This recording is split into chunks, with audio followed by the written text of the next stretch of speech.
On those Ed Sullivan shows,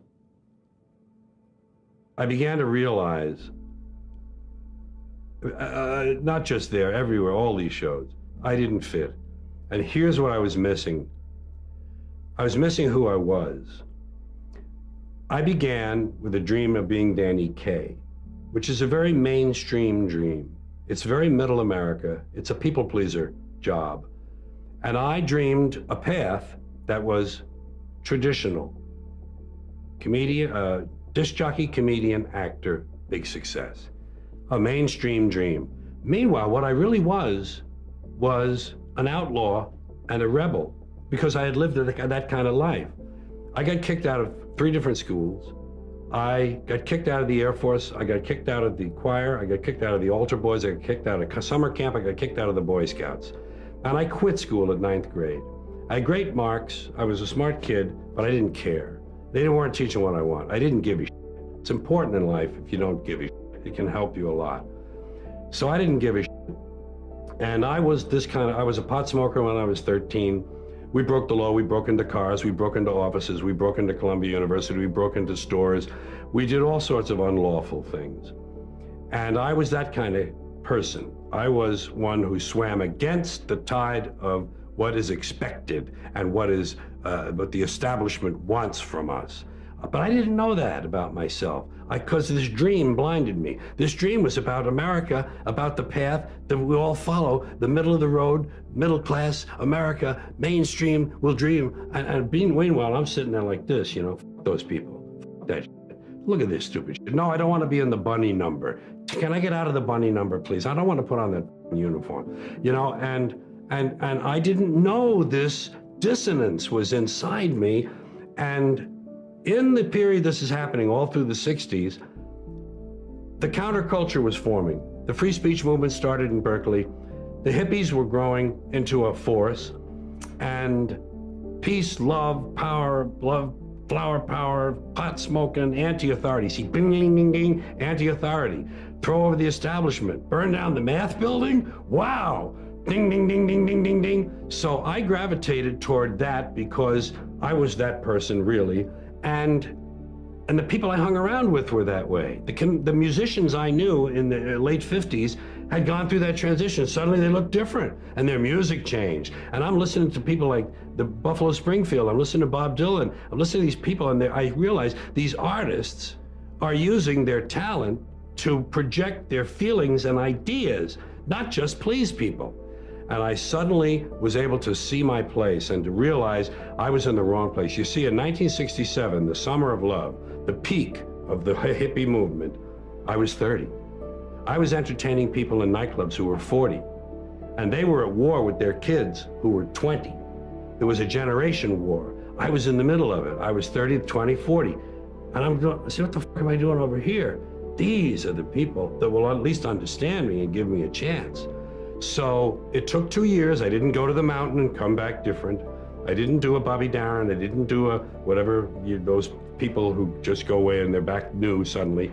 I took 2 years to change, and it happened on television. So I had denied that part of myself, and finally it came into full flower, and I never became a really big success until that.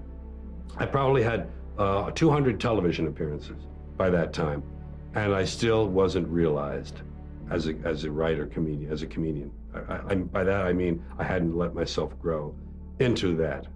And I found out later A lot of you feel stuck because you're waiting for some kind of external force to either push you and pressure you to change and to be great and to be amazing, or you're waiting for somebody to give you permission. You're either sitting back because you need some sort of external motivation from somebody that's gonna push you or praise you or pressure you in order to change, or some life circumstance, like maybe in your past you've experienced trauma or you faced something really scary and that was the thing that made you change. And then the second thing that people wait around for is permission. Look, those may or may not come in your life. If you are somebody that is sitting around waiting for some external force to come and do the work for you, that is such a losing bet, it's unbelievable. Maybe you'll get lucky, maybe somebody will come, but more than likely, no one is coming. The only kind of force that will truly create change in your life is you. the internal kind of force. I hate to say it, but for those of you that feel really, really stuck, and you keep thinking that somebody's got to pick me, or somebody's going to discover me, or somebody's got to give me permission to write this book, it's ridiculous. This is external versus internal force. And what you have to figure out if you're stuck is, are you the kind of person that is guilty of needing, wanting, and waiting for external forces, people, an event, some outside force to kick you in the ass so that you'll finally do the stuff that you've been dreaming about doing? I want to tell you something. No one's coming. No one. The people in life that get what they want are the ones that aren't waiting for an external force to validate their dreams, to inspire them, to give them permission. It's the people that realize that success, that happiness, that control, it comes from the internal force. And what is the internal force? It's you. It's you. It's you being able to realize that no one's going to do the work for you. It's you realizing that you're never going to feel ready. In fact, even as you start working toward the things that you really want to do, you're definitely not going to feel ready. And you're going to feel outside your comfort zone. And that's normal. When you start to feel like you're stretching yourself and you're sticking your scrawny neck out there and you're taking some risks, that's amazing, because you're growing. You know, we didn't invent by term invest the difference, but we were the first group of people that took that crusade to the American consumer out there, you know? And yes, that's why we're number one. I believe the first step to winning in business is you've got to do what's right for the consumer out there. I believe your reputation's everything. If you don't do what's right 100% of the time, you might get by for one day, 1 week, 1 month, 1 year, but sooner or later they're going to smell you out. Well, folks, buy term and invest the difference is right. And we've stood the heat like you couldn't believe, and that's why we're number one. I'm the kind of person that believes you should always make decisions with your heart and soul. You can use your brain for math. You can use your brain to look at the fine print in a contract. But when it comes to the actual feel of the decision, you always want to go inward and check it against your heart and soul. How do you do that? Here's the simple test. Does the decision that you're about to make expand you, expand your future, or expand the possibilities of your life? If the answer is yes, then the decision is yes, no matter how terrifying it is. If you conversely look at the choice that you have to make, and the decision will shrink you, will silence you, will inhibit you in some way, then the answer is no. No matter how easy the decision is, no matter how safe the decision is, the answer is no. Now, one of the things I want to point out that when you start to use this, does it expand or does it shrink me? Does it open possibilities or does it keep things closed? Does it raise my voice or does it silence me, right? Is that there's always a short-term and a long-term impact to the decision. The short-term impact to making an expansive decision, a decision that's based in your heart and your soul, sometimes it's terrifying because sometimes it means moving, or it means changing a job, or changing a relationship, or having a difficult conversation, or starting something new. And those sorts of things are always uncomfortable. So brace for impact, put the force fields up, but make the decision anyway. Because the long-term impact of making a decision from your heart and soul, that is where the best life comes from. Because you're living for what's true for you, not what's safe in the moment. I go into the emergency room and I was like, Donald Smith, and they're like, I'm sorry, he passed. And they took me into the room. There's my father laying on a gurney, just dead. He still has a tube sticking out of him, and they're trying to intubate him or something like that, but just motionless, quiet, no breathing whatsoever. And it was weird. It was, I mean, to say the least. You always know eventually your parents are gonna go, but I wasn't ready. I wasn't ready for that moment. And then I walked out, and I went outside and had a cigarette. I was still a cigarette smoker in those days. And I was just thinking about being half an orphan, or halfway to being an orphan, or something like that. My brother comes out, and I was like, oh, can't believe it, right? He goes, yeah, it's pretty tough. And I said, how was it? Because my brother was there. He was staying with my parents. And Donald, without missing a beat, my brother goes, Dad died screaming. And I was like, what? And he goes, Dad died screaming. I said, what do you mean? He's like, well, he woke up and he was kicking the sheets off and screaming about being on fire. And he was so hot and get him water and screaming. The screaming got louder and louder and it reached a fever pitch and he died. And I don't know how else to say it, but Dad died screaming. And that hit me like a Mack truck. And I remember thinking, oh my God, in this world, where even a good man like my old man is gonna die screaming, there's no point in not trying to achieve every dream that I have. This is my eventual end. One day, that's it.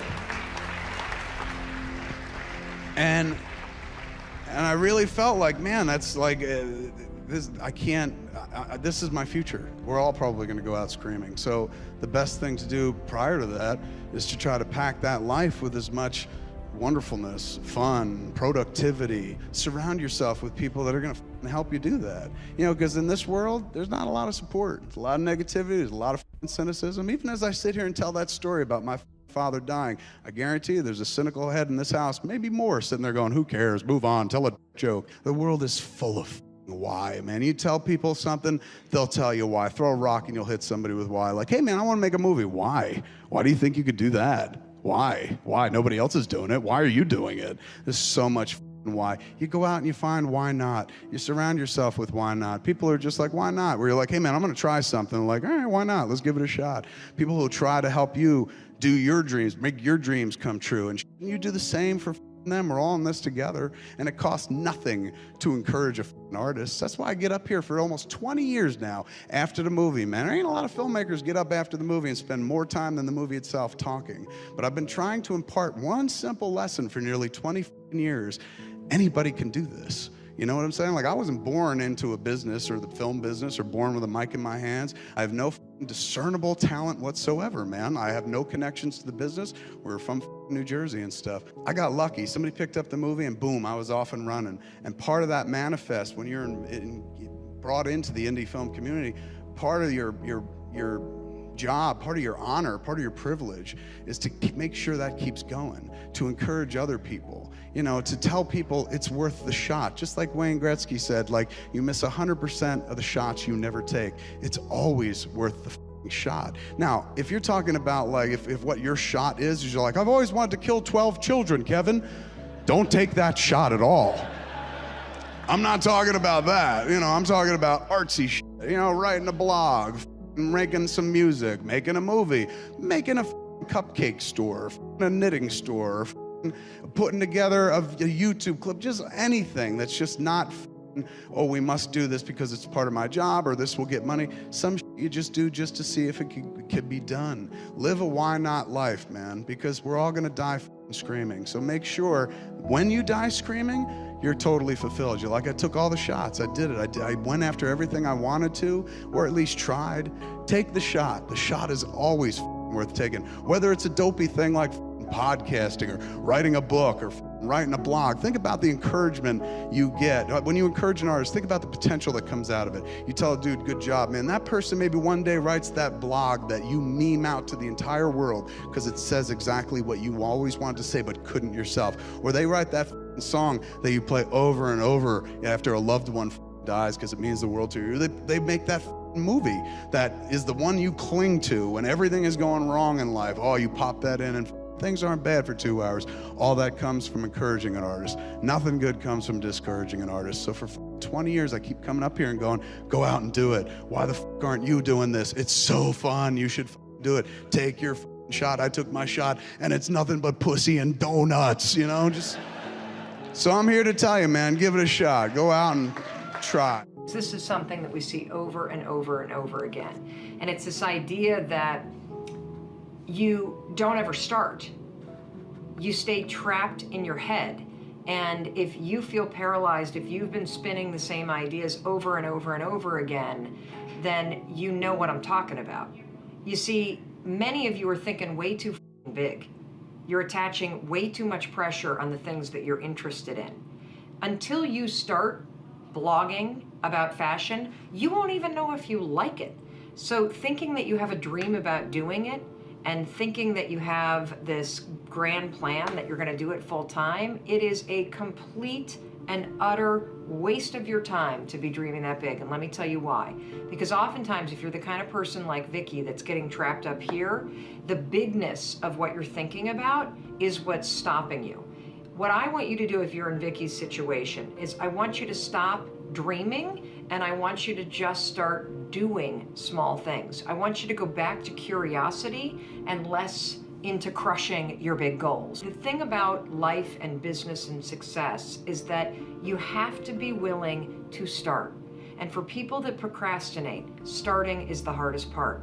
For people that worry, for people that think too big, starting is the hardest part. Folks that study procrastination talk about the fact that the only way to beat procrastination is to create what they call a starting ritual, which is a way to push yourself to get started. Because all the research shows that if we can push you to get started on something, you'll likely keep going. I called up Bill Hewlett when I was 12 years old, and he lived in Palo Alto. His number was still in the phone book. And he answered the phone himself. He said, yes? He said, hi, I'm Steve Jobs. I'm 12 years old. I'm a student in high school, and I want to build a frequency counter. And I was wondering if you had any spare parts I could have. And he laughed, and he gave me the spare parts to build this frequency counter, and he gave me a job that summer in Hewlett-Packard, working on the assembly line, putting nuts and bolts together on frequency counters. He got me a job in the place that built them. And I was in heaven. And I've never found anyone who said no or hung up the phone when I called. I just asked. And when people ask me, I try to be as responsive, to pay that debt of gratitude back. Most people never pick up the phone and call. Most people never ask. And that's what separates sometimes the people that do things from the people that just dream about them. You gotta act. And you've got to be willing to fail. You've got to be willing to crash and burn, with people on the phone, with starting a company, with whatever. If you're afraid of failing, you won't get very far. Spend a lot of time talking about mindset from the standpoint of think positive so positive things happen. And I do believe in having a positive mindset, obviously. Mm-hmm. I think that the actions that you take are way more important in terms of developing that mindset. Yeah. But we don't spend enough time on what you were just talking about, which is understanding how the automatic nature of worrying about stuff all day long, how that is making you less money, how it is making you less happy, how it is disconnecting you from your spouse, how it is keeping you unhealthy, and how it is a habit that robs you of joy and opportunity and power. And it is one of the easiest habits to break. Number one, your life happens in 5-second windows. Number two, in 5 seconds, you can control what you think, you can decide what you're gonna do, and you can change absolutely anything, which changes absolutely everything. And so the 5-second rule is a mind trick. That's all that it is. A fancy way to call it is it's a form of metacognition, but it's basically a hack. It's a cheat code. Okay. And the way that it works, and this is the challenge with getting it out there, is that it sounds so profoundly stupid, like a gimmick, that it took a while for people to actually take it seriously. I get that. And to really stack up the science to make anybody that interacts with it go, holy shit, like this actually works. Yeah. So here's what it is. Basically, the moment you catch yourself hesitating or doubting or starting to worry or about to chicken out or shrink or shut up or whatever it is that you're about to do that is shrinking your power, you just go 5, 4, 3, 2, 1. You count backwards, 5, 4, 3, 2, 1. What happens when you do that? Don't do it out loud because it'll scare somebody, like a psycho. And I mean, 5, 4, 3, 2, 1. I'm talking. Yes, exactly. No. My turn. Yes, exactly. Although I say it's so simple that people use it with their kids. This is a Saturday Night Live skit in the making, right? Totally. I can see this. I would love that because that means I've really made it. True. Your kids will use it on you. So my kids will use it on me. So if I have a certain tone that comes out, I'll hear my 12-year-old go 5, 4, 3. Watch that tone, Mom. Just or Mom, 5, 4, 3, 2, 1. I thought you were gonna go to the gym. Yes.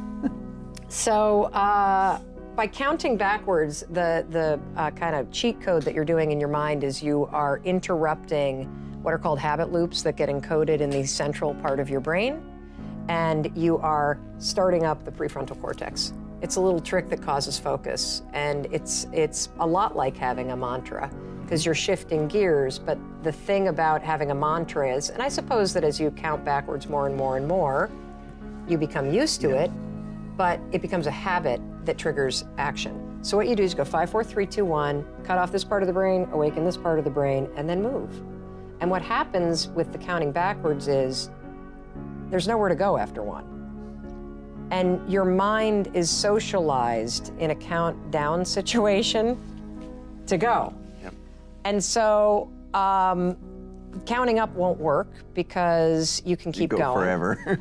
and you do it in many aspects of your life, so it's actually not something that requires any focus.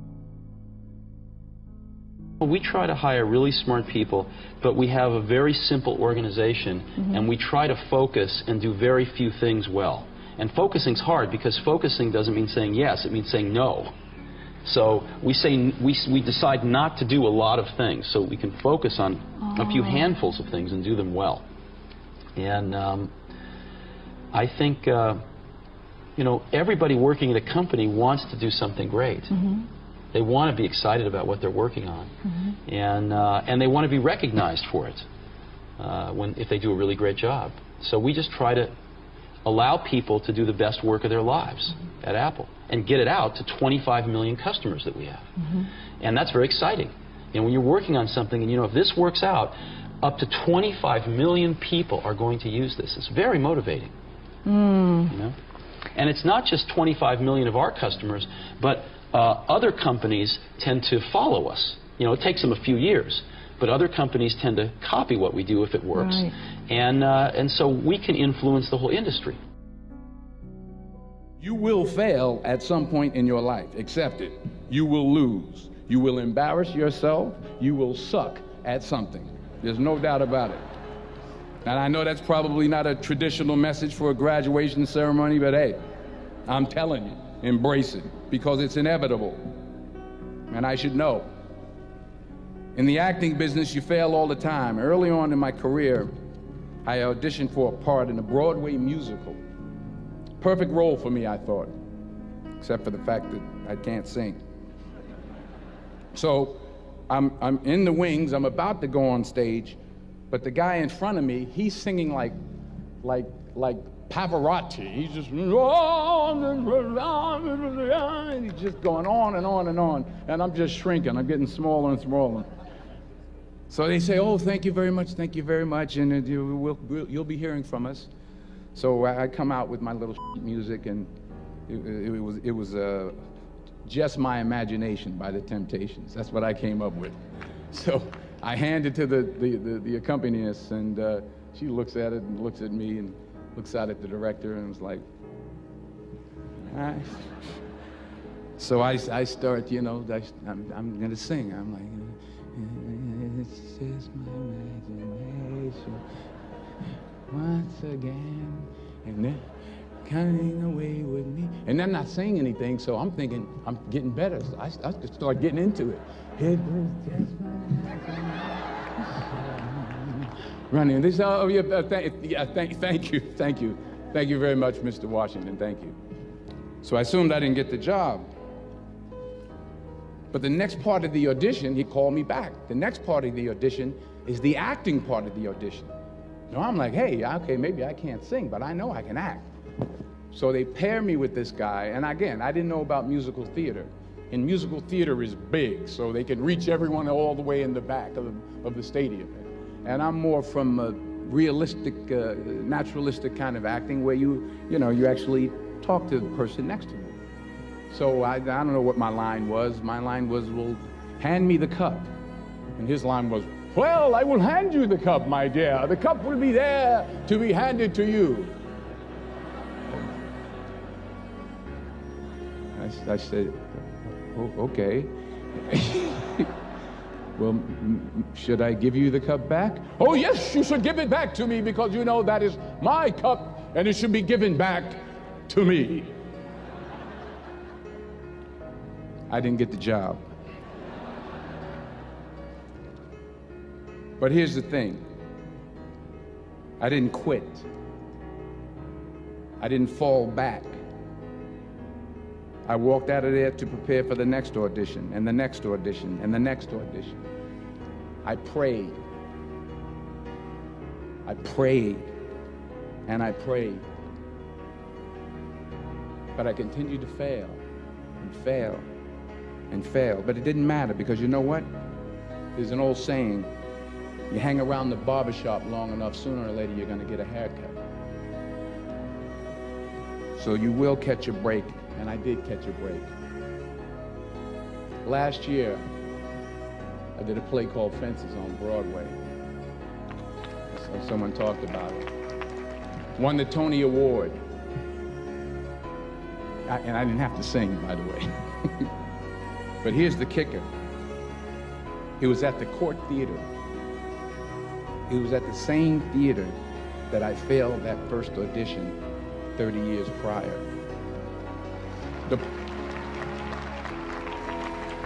The point is, and I'll pick up the pace, the point is, every graduate here today has the training and the talent to succeed.